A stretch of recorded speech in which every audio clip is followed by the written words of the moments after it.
Los Angeles storms. Other engineering disasters occurred during the height of the rains. On February 19, 2005, after weeks of downpours, rainwater filled a crack on busy Tujunga Avenue in Sun Valley, California, a part of Los Angeles. Quickly, the crack expanded. When I first heard about the hole, I was just starting to leave work on a Saturday morning, and we noticed that the sidewalk about where it starts right there was starting to cave in. Within a few hours, the fissure had turned into a 30-foot-long fault that bisected the road. Initially, the hole measured about 40 feet in diameter, but the sinkhole kept growing. The rushing water and falling chunks of roadway crushed a sewer pipe and severed a power line, turning the roadway into a virtual river. We came back on Sunday to help them to fill it with concrete. It had already caved in under the street, and it was starting to go back gradually as it rained more and more. It was raining the hardest I've ever seen since I worked here. A neighboring business provided city workers with 250 cubic yards of concrete to help fill the sinkhole.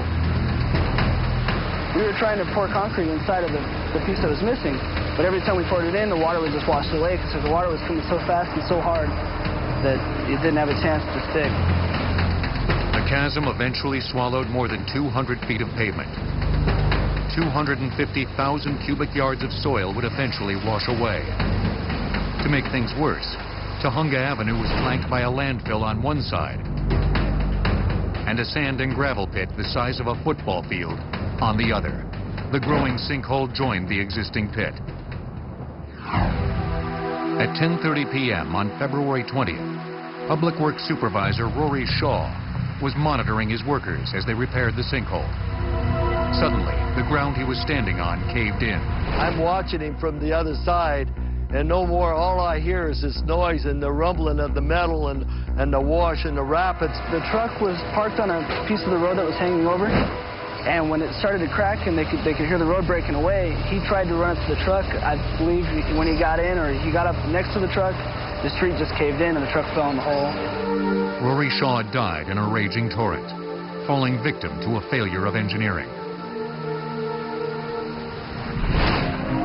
Tujunga Avenue had been built over a dry riverbed, without an underground pipe system or curbside channels to divert rainwaters. In Southern California, dry river or creek beds called arroyos are subject to winter flooding. A key point to understand is there is no such thing as a former riverbed. Water continues to flow into the area. Water simply doesn't flow on the surface. It has to go somewhere. Or it's going to percolate through the sand and through the gravel, whatever else is under there. It will percolate. Or if you have in your road a significant crack, as we often do have in asphalt pavement, that water with its energy will be scouring the underlying bedding through that crack. Once you start at a crack, that crack now from the edge of the road will be unzipping that crack upstream to where the water is coming from. And eventually you will have this huge, huge passive hole. Still, the placement of Tujunga Avenue is not unique. Well, the bottom of the canyon, or at least close to the bottom of the canyon, is always an attractive place to run a street, run a road. Historically, people did it for thousands of years.